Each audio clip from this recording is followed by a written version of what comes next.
حضرت خدیجہ رضی اللہ تعالیٰ عنہ کا جنازہ کیوں نہیں پڑھایا گیا؟ رسول اللہ صلی اللہ علیہ وسلم کو صبح اٹھتے ہی خبر مل گئی کہ ان کی محبوب بیوی انتقال کر گئی ہیں۔ سارے مکہ میں خبر جنگل کی آگ کی طرح پھیل گئی، لیکن کوئی جنازے کے لیے نہیں آیا کیونکہ اس وقت جنازہ بسم اللہ الرحمن الرحیم۔ آپ کا نام خدیجہ تھا، سلسلہ نسب کچھ اس طرح ہے: خدیجہ بنت خالد بن اسد بن عبد العزیٰ بن قصی بن کلاب۔ آپ رضی اللہ تعالیٰ عنہ کا نسب چوتھی پشت میں آپ صلی اللہ علیہ وسلم کے ساتھ مل جاتا ہے۔ آپ کا تعلق قبیلہ قریش کی شاخ بنو اسد سے تھا۔ بنو اسد اپنی شرافت، ایمانداری اور کاروباری معاملات کی وجہ سے لوگوں کی نگاہ میں قابل عزت و احترام تھا۔ آپ رضی اللہ تعالیٰ عنہ بچپن ہی سے نہایت نیک تھی اور مزاجن شریف الطبع خاتون تھی۔ مکارم اخلاق کا پیکر جمیل تھی، رحم دلی، غریب پروری اور سخاوت آپ کی امتیازی خصوصیات تھیں۔ یہاں تک کہ زمانے جاہلیت میں آپ طاہرہ یعنی پاک دامن کے لقب سے مشہور تھیں۔ مالدار گھرانے میں پرورش پانے کی وجہ سے دولت و ثروت بھی خوب تھا۔ علاوہ عظیم حسن صورت اور حسن سیرت میں بھی اپنی ہم اثر خواتین میں ممتاز تھیں۔ پہلی شادی ابو حالہ ہند بن نباش تمیمی سے ہوئی۔ ابو حالہ کے انتقال کے بعد دوسری شادی عتیق بن عائد مخزومی سے ہوئی۔ کچھ عرصہ بعد وہ بھی چل بسے تو دنیاوی معاملات سے دل برداشتہ ہو کر زیادہ وقت حرم کعبہ میں گزارتی، جس کے باعث آپ کے مزاج مبارک میں تقدس و شرافت مزید بڑھ گئی۔ قریش کے نام پر صاحب ثروت سرداروں نے آپ رضی اللہ تعالیٰ عنہ کو پیغام نکاح بھجوایا، لیکن سیدہ خدیجہ رضی اللہ تعالیٰ عنہ نے سب کو یکسر انکار کر دیا۔ آپ کے والد محترم خالد بن اسد اعلیٰ درجے کے تاجر تھے۔ جب بڑھاپے کی دہلیز تک پہنچے تو انہوں نے اپنا سارا کاروبار اپنی بیٹی حضرت خدیجہ کے سپرد کر دیا۔ 30 سال کی عمر میں آپ رضی اللہ تعالیٰ عنہ تجارت سے وابستہ ہوئی، جس کی وجہ سے آپ رضی اللہ تعالیٰ عنہ حجاز مقدس میں سب سے زیادہ مالدار خاتون شمار ہوتی تھی۔ آپ کی تجارت کا سامان عرب سے باہر ملک شام اور یمن میں سال میں 2 مرتبہ جاتا تھا۔ بعض محدثین نے لکھا ہے کہ اکیلا حضرت خدیجہ کا سامان تجارت مکہ کے سارے تجارتی قافلوں کے سامان کے برابر ہوتا تھا۔ خاتون ہونے کی وجہ سے تجارتی معاملات میں سفر کرنا دشوار بلکہ ناممکن تھا، اسی لیے کسی کو بطور نیابت سامان تجارت دے کر روانہ کرتی۔ آپ کے تجارتی نمائندوں کی 2 صورتیں تھیں: یا وہ ملازم ہوتے، ان کی اجرت یا تنخواہ مقرر ہوتی جو انہیں دی جاتی، نفع و نقصان سے انہیں کوئی سروکار نہ ہوتا، یا نفع میں ان کا کوئی حصہ نصف تہائی یا چوتھائی وغیرہ مقرر کر دیا جاتا۔ اگر نفع ہوتا تو وہ اپنا حصہ لے لیتے، جبکہ نقصان کی صورت میں ساری ذمہ داری حضرت سیدہ خدیجہ الکبریٰ رضی اللہ تعالیٰ عنہ پر ہوتی۔ تقریباً 10 سال تک معاملات یوں ہی چلتے رہے، یہاں تک کہ آپ رضی اللہ تعالیٰ عنہ کے کانوں تک نبی کریم صلی اللہ علیہ وسلم کی امانت و صداقت کا چرچا پہنچا۔ آپ رضی اللہ تعالیٰ عنہ نے جناب نبی کریم صلی اللہ علیہ وسلم سے سامان تجارت لے کر ملک شام جانے کی درخواست کی، جسے آپ صلی اللہ علیہ وسلم نے قبول فرما لیا۔ اس دوران آپ رضی اللہ تعالیٰ عنہ نے اپنے غلام میسرہ کو خصوصی ہدایت کی کہ وہ آپ صلی اللہ علیہ وسلم کے کسی معاملے میں دخل اندازی نہ کرے۔ اس تجارتی سفر میں اللہ تعالیٰ نے بے حد برکت دی اور نفع پہلے سے دگنا ہوا۔ چونکہ میسرہ دوران سفر قریب سے آپ صلی اللہ علیہ وسلم کی حسن اخلاق، معصومانہ سیرت کا تجربہ اور معاملہ فہمی کا مشاہدہ کر چکا تھا، اس لیے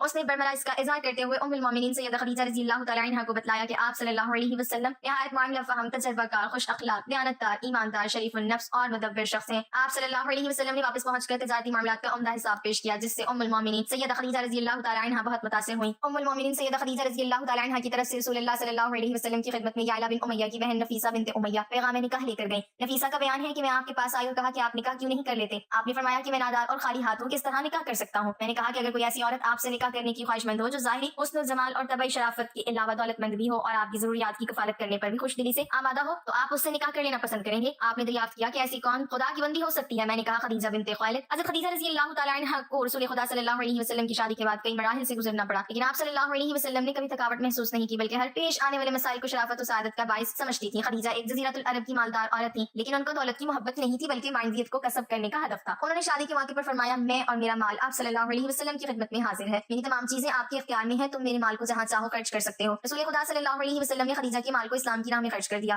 حضرت صلی اللہ علیہ وسلم کو زبردستی شعیب ابو طالب میں جانا پڑا اور مشرکین نے مسلمانوں سے اقتصادی رابطہ قطع کر دیا۔ خدیجہ نے تمام مال مسلمانوں کی نجات کے لیے خرچ کر دیا۔ شعیب ابو طالب میں کھانا بھیجنے کے لیے حکیم بن حزام کی خدمت حاصل کی گئی۔ ایک دفعہ حکیم بن حزام اپنے غلام کے ساتھ شعیب ابو طالب میں گندم لے جا رہے تھے کہ راستے میں ابو جہل مل گیا۔ ابو جہل نے اس سے کہا، یہ بنی ہاشم کے لیے لے جا رہی ہوں مگر ہرگز اجازت نہیں دوں گا بلکہ تجھے مکہ میں رسوا کروں گا۔ ابو البختری ابو جہل کا بھائی پہنچ گیا، وہ ابو جہل سے کہتا، یہ کھانا خدیجہ کا ہے، کیا تم خدیجہ کا مال لے جانے سے منع کر رہے ہو؟ دوسرا شخص جو چھپ کر شعیب ابو طالب میں غذا پہنچاتا تھا وہ حضرت خدیجہ کا داماد حضرت ابو العاص تھا۔ ایک دن رسول خدا صلی اللہ علیہ وسلم نے اپنے اصحاب سے فرمایا، ابو العاص نے ہمارے داماد ہونے کا حق ادا کر دیا ہے، کیونکہ جب ہم شعیب ابو طالب میں تھے تو وہ رات کو ہمارے لیے کھانا لاتا تھا۔ آج کل عورتوں کے لیے درس عبرت ہے جو مال و دولت کو جمع کرنے کے چکر میں ہے۔ خدیجہ نے عمل سے ثابت کیا کہ خاندان کی سعادت و کرامت اور صداقت سے محروم لوگوں کی خدمت کرنے میں ہے۔ انبیاء کے اہداف میں سے ایک ہدف غریبوں اور محتاجوں کی مدد کرنا تھا۔ جب رسول خدا صلی اللہ علیہ وسلم نے دعوت اسلام دی تو یہی مظلوم اور فقیر افراد نے آپ کی دعوت کو جلدی قبول کیا۔ بس خدیجہ اپنی زندگی میں یہ جملہ فرماتی تھی، اے لوگوں، گواہ رہو میں اور میرا مال محمد صلی اللہ علیہ وسلم کا ہے، جس نے اپنا پورا مال محمد صلی اللہ علیہ وسلم کی خدمت میں حاصل کر دیا، اور حضرت صلی اللہ علیہ وسلم نے بھی یہ مال فقراء اور اسلام کی راہ میں خرچ کر دیا۔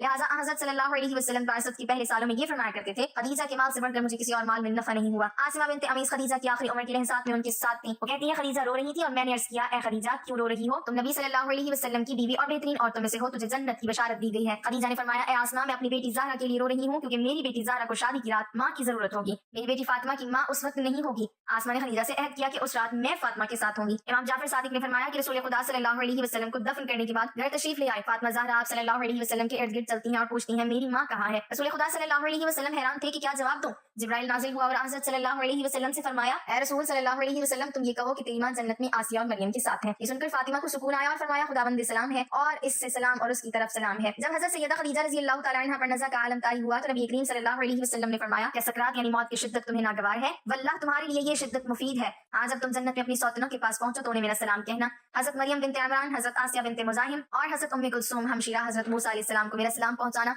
वो बोली, बहुत अच्छा, आपका सलाम पहुंचाया जाएगा। इसे इमाम कुर्तुबी ने सूरत ताहरीम की तफसीर में जिक्र किया। आयतुल बयान में हज़रत मूसा अलैहिस्सलाम की हमशीरा का नाम मरियम मरकूम है और आपकी वालिदा का नाम लोहा बिनते बान बिन लादा बिन याकूब अलैहिस्सलाम है। हज़रत खदीजतुल कुबरा रज़ी अल्लाह तआला अन्हा के विसाल के बाद खातून जन्नत सैयदा फातिमा ज़हरा रज़ी अल्लाह तआला अन्हा अमूमन मग़मूम रहती थी। एक दिन नबी करीम सल्लल्लाहु अलैहि वसल्लम की खिदमत में आप रज़ी अल्लाह तआला अन्हा ने अर्ज़ किया, अब्बा जान, मुझे खाने पीने में उस वक्त तक कोई फायदा नहीं होगा जब तक आप सल्लल्लाहु अलैहि वसल्लम हज़रत जिब्राइल अलैहिस्सलाम के ज़रिए मुझे मेरी वालिदा माजदा हज़रत खदीजतुल कुबरा रज़ी अल्लाह तआला अन्हा की बरज़ुकी कैफियत को वाज़ेह नहीं फरमाते। चुनांचे नबी करीम सल्लल्लाहु अलैहि वसल्लम ने हज़रत जिब्राइल अलैहिस्सलाम से अहवाल मालूम किए तो हज़रत जिब्राइल अलैहिस्सलाम ने कहा, हज़रत खदीजतुल कुबरा रज़ी अल्लाह तआला अन्हा हज़रत सैयदा सारा और हज़रत सैयदा मरियम के दरमियान बड़ी अज़मत और बरतरी के साथ जलवा अफरोज़ हैं। हज़रत उम्मुल मोमिनीन आयशा सिद्दीक़ा रज़ी अल्लाह तआला अन्हा फरमाती हैं, नबी करीम सल्लल्लाहु अलैहि वसल्लम हज़रत उम्मुल मोमिनीन खदीजतुल कुबरा रज़ी अल्लाह तआला अन्हा का बकसरत तज़किरा फरमाया करते और उनके मदारिस की तरक्की के लिए दुआएं फरमाया करते। एक दिन हज़रत खदीजतुल कुबरा रज़ी अल्लाह तआला अन्हा का जिक्र फरमा रहे थे तो मैंने अर्ज़ किया, आपको इस ज़ईफ़ा से बेहतर खातून अल्लाह ताला ने अता फरमा दी है। ये सुनते ही आपने नापसंदीदगी का इज़हार फरमाया, जिसके बायस मुझे बहुत निदामत हुई। मैंने माफी तलब की और अर्ज़ किया, आप सल्लल्लाहु अलैहि वसल्लम अपनी नाराज़गी दूर फरमाइए, आइंदा कभी जिक्र खैर के सिवा आपकी खिदमत में कोई और बात नहीं करूंगी। आप सल्लल्लाहु अलैहि वसल्लम ने मेरी माज़रत पर इज़हार फरमाते हुए कहा कि वो तो उस वक्त ईमान से सरफराज हुई जब कुफ़ार मक्का मुझे एज़ाएं दे रहे थे।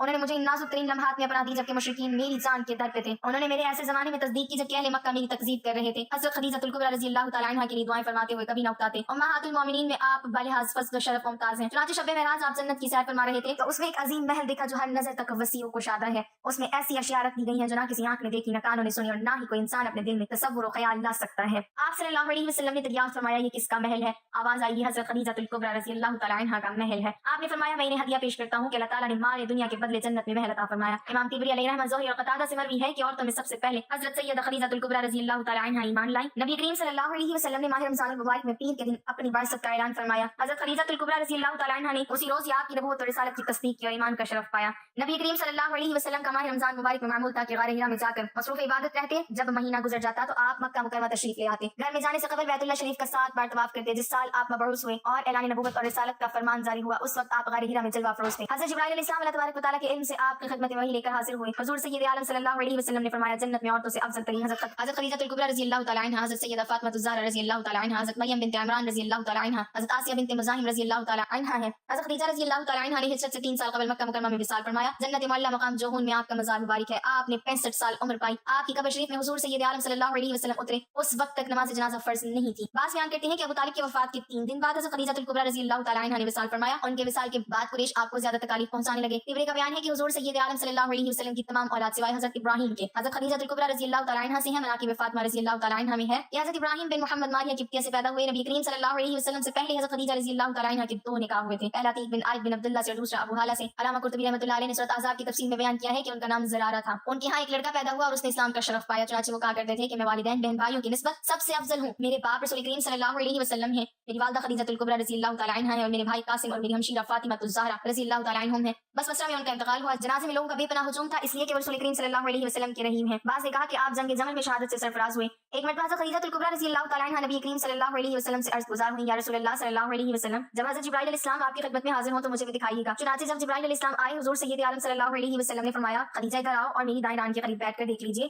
चुनांचे उन्होंने ऐसा ही किया। आपने दरियाफ्त किया, तुम जिब्राइल को देख रही हो? अर्ज़ किया, हाँ। फिर आपने कहा, बाईं तरफ देखो, और फिर सामने की तरफ दिखाया। हज़रत खदीजतुल कुबरा रज़ी अल्लाह तआला अन्हा ने जिब्राइल को देखते ही अर्ज़ किया, या रसूल अल्लाह सल्लल्लाहु अलैहि वसल्लम, ये वाकई जिब्राइल है। शैतान ऐसी सूरत इख्तियार नहीं कर सकता। फिर हज़रत खदीजतुल कुबरा रज़ी अल्लाह तआला अन्हा ने लिबास तब्दील किया और अपने चचाज़ाद भाई वर्का बिन नौफल के पास गई। उनसे आपकी तमाम कैफियत बयान की। वो बोले, खुदा कुद्दूस की कसम जिसके कब्ज़ा कुदरत में मेरी जान है, बाखुदा अगर तुम इन बातों में सच्ची हो तो समझ लो ये वही नामूस अकबर आए थे जो हज़रत मूसा अलैहिस्सलाम के पास आया करते थे। फिर वर्का बिन नौफल आप सल्लल्लाहु अलैहि वसल्लम की खिदमत में हाजिर हुए और आपके सर अक़दस को चूम लिया। हज़रत खदीजा रज़ी अल्लाह तआला अन्हा का इंतकाल रमज़ान मुबारक के महीने में हुआ था, लेकिन आपका नमाज जनाजा नहीं पढ़ाया गया था। और नमाज जनाजा ना पढ़ने की वजह ये थी कि उस वक्त कोई भी नमाज फर्ज नहीं हुई थी और ना ही नमाज जनाजा पढ़ाने के हवाले से कोई अहकामात आए थे। और जब आपका इंतकाल हुआ तो उस वक्त 11 रमज़ान मुबारक था और रमज़ान का महीना होने के बावजूद कोई फर्द भी रोजे से न था। और इसकी वजह भी ये थी कि उस वक्त रोजे फर्ज नहीं किए गए थे। खुद नबी करीम सल्लल्लाहु अलैहि वसल्लम वसल्लम उनकी कब्र में उतरे और अपने हाथों से अपनी ज़ौजा मोहतरमा को कब्र में उतारा। सैयदा खदीजा रज़ी अल्लाह तआला अन्हा नबुव्वत के 10वें साल बनी हाशिम के शब अबी तालिब से निकलने के बाद फौत हुई। आप 65 साल की उम्र में इस दार फ़ानी से रुखसत हुई। आपकी जन्नत मुअल्ला में तदफीन की गई। आपका नाम नामी खदीजा कुनियत उम्मे हिंद थी, वालिद का नाम खालिद बिन असद था।